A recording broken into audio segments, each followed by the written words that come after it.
Haleluya, salam saudaraku. Berjumpa kembali dalam program Jalan Kehidupan. Masih dalam segmen Sapa Jemaat di Rumah, kita akan bersaat teduh bersama-sama agar sepanjang hari yang akan kita lalui hari ini sungguh menjadi hari yang menyenangkan dan diberkati oleh Tuhan. Mari kita berdoa. Bapa, kami rindu lawatan-Mu melawat kami. Dan biarlah firman yang sebentar kami renungkan boleh menjadi rema yang akan menuntun sepanjang hari ini untuk kami mentaati kehendak-Mu. Berfirmanlah, kami siap diberkati. Dalam nama Yesus. Haleluya. Amin. Firman Tuhan kali ini terambil dari Yohanes 15 ayat yang kedua. Yohanes 15 ayat yang kedua berkata, "Setiap ranting padaku yang tidak berbuah, dipotongnya, dan setiap ranting yang berbuah, dibersihkannya, supaya ia lebih banyak berbuah." Ayat yang hampir sama dengan itu terdapat di dalam Roma 7 ayat 4. Roma 7 ayat 4 berkata, "Sebab itu saudara-saudaraku, kamu juga telah mati bagi hukum Taurat oleh tubuh Kristus, supaya kamu menjadi milik orang lain, yaitu milik Dia atau milik Yesus yang telah dibangkitkan dari antara orang mati, agar kita berbuah bagi Allah." Saudaraku, berdasarkan kedua bagian ayat firman Tuhan di atas, sebagai anak-anak Tuhan yang telah ditebus oleh darah Kristus yang mahal, agar olehnya kita menjadi milik kepunyaan Allah, maka berbuah itu adalah sesuatu yang harus atau wajib bagi orang percaya. Itu artinya setiap kita harus mengalami pertumbuhan, lalu kemudian buah-buah yang nyata dalam kehidupan kita, yaitu karakter yang semakin hari semakin menyerupai Kristus. Jika ditanyakan, seberapa pentingkah berbuah bagi Kristus itu? Jawabannya jelas di dalam Yohanes 15 ayat yang kedua tadi. Di sana dikatakan bahwa setiap ranting padaku yang tidak berbuah, sekali lagi, setiap ranting padaku yang tidak berbuah akan dipotongnya. Itu artinya, bila kehidupan iman Kristen kita tidak mengalami pertumbuhan dan buah-buah yang nyata, maka pastilah kita akan dipotong, lalu dibuang, dicampakkan ke dalam perapian yang menyala-nyala. Itu sudah sesuatu yang pasti. Maka tidak ada pilihan bagi orang-orang percaya untuk hidup memberi buah bagi Kristus. Pertanyaannya adalah, apa sih yang dimaksudkan dengan buah di sini? Menurut Galatia 5 ayat 22 sampai 23, di sana dijelaskan bahwa buah roh itu terdiri dari 9 hal yang keseluruhannya merupakan satu kesatuan. Artinya, setiap bagian tidak dapat dipisahkan antara satu dengan yang lainnya. Mungkin itu mirip seperti permen, permennya satu tetapi rasanya bermacam-macam. Namun demikian, dari ke-9 buah roh tersebut dapat dibagi menjadi 3 bagian penting, yaitu yang pertama, berhubungan dengan Tuhan. Di sini ada kasih, sukacita, dan damai sejahtera. Dan yang kedua, berhubungan dengan sesama manusia. Di situ disebutkan ada kesabaran, kemurahan, kebaikan. Dan yang ketiga, berhubungan dengan diri kita sendiri, yaitu kesetiaan, kelemah lembutan, dan penguasaan diri.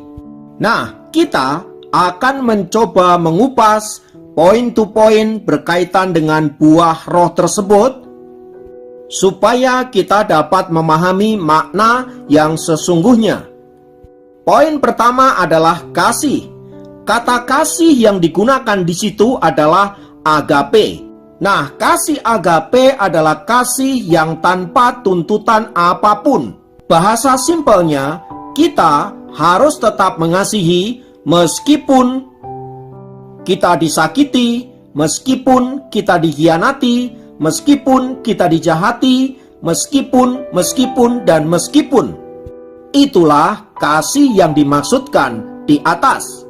Poin yang kedua adalah sukacita.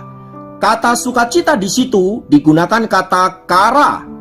Kata ini memiliki pengertian sukacita atau kebahagiaan sekalipun situasi tidak mendukungnya.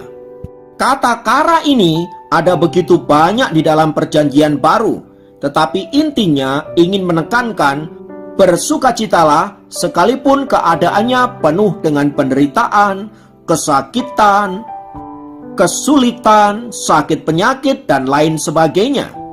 Poin yang ketiga adalah damai sejahtera. Kata yang digunakan di sini adalah eirene. Kata eirene ini ingin menjelaskan suatu damai sejahtera karena kita telah dipulihkan oleh Allah. Ini berbicara tentang keselamatan jiwani kita, di mana kita telah mengalami kelepasan dosa, pengampunan, dan pembebasan dari kuasa kutuk masa lalu, dan hidup baru di dalam Kristus.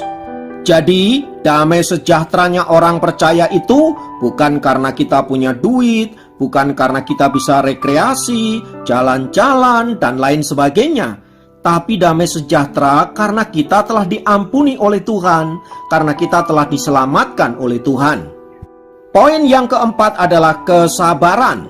Kata kesabaran di sini menggunakan makrotumia. Nah, kata ini memiliki pengertian kesabaran ketika kita menghadapi berbagai-bagai kesulitan dan kesabaran ketika kita menghadapi sesama kita. Kata ini ingin mengajarkan kepada kita anak-anak Tuhan agar kita dapat senantiasa bersyukur atas segala sesuatu dan belajar menerima berbagai-bagai kenyataan sebagai sesuatu yang harus kita tanggung di dalam Tuhan. Itu artinya orang yang sabar tidak menggerutu, tidak pemarah, tidak bersungut-sungut, dan lain sebagainya. Poin yang kelima adalah kemurahan. Kata kemurahan di sini menggunakan kata krestotes, yang memiliki pengertian kemurahan dalam hati, tetapi juga kemurahan dalam hal bertindak. Orang yang murah hati adalah orang yang mudah untuk memberi, baik dalam bentuk harta benda, perhatian, kasih, maupun pengampunan. Poin yang keenam adalah kebaikan. Kata kebaikan di sini menggunakan kata agatosune, yang berarti bertindak dengan benar dan melakukan sesuatu dengan bijaksana. Poin yang ketujuh adalah kesetiaan. Kata setia menggunakan kata pistis, yaitu setia pada iman terhadap Tuhan Yesus Kristus. Itu artinya orang yang setia adalah orang yang berpegang teguh kepada kebenaran Kristus dan melakukannya dengan tekun dan tidak mudah digoyahkan oleh keadaan apapun juga. Poin yang kedelapan adalah kelemah lembutan. Kata lemah lembut di sini digunakan kata praotes. Kata praotes di sini bukan berarti lemah lembut di dalam bertutur kata atau lemah lembut di dalam bergerak dan berjalan.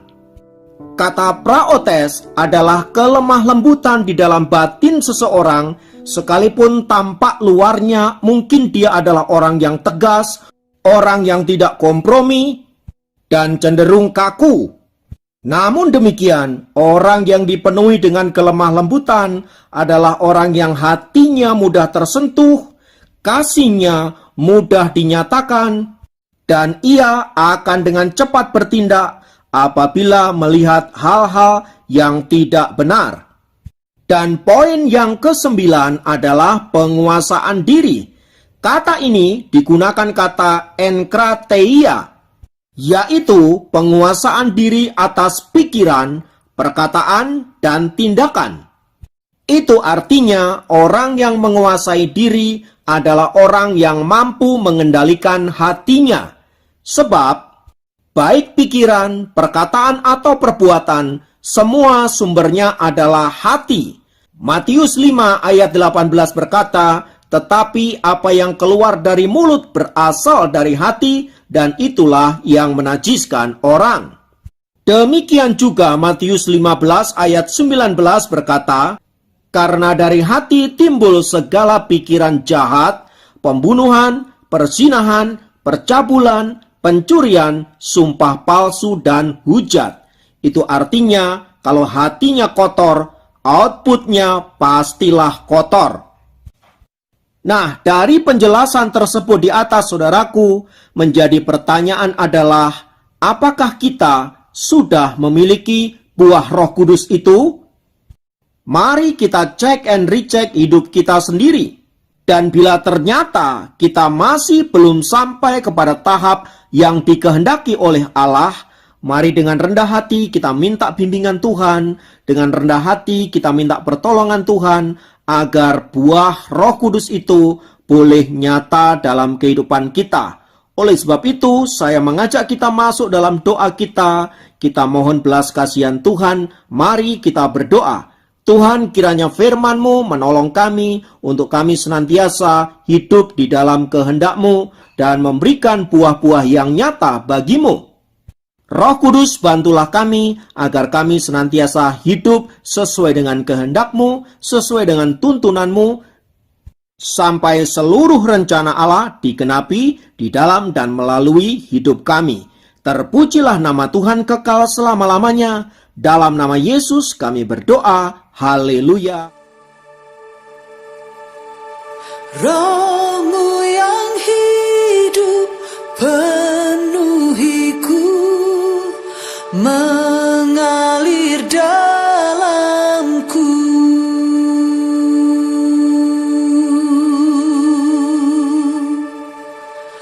Jiwaku tenang bersamamu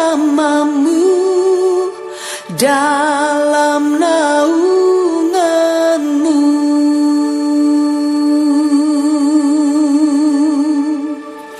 Ku buka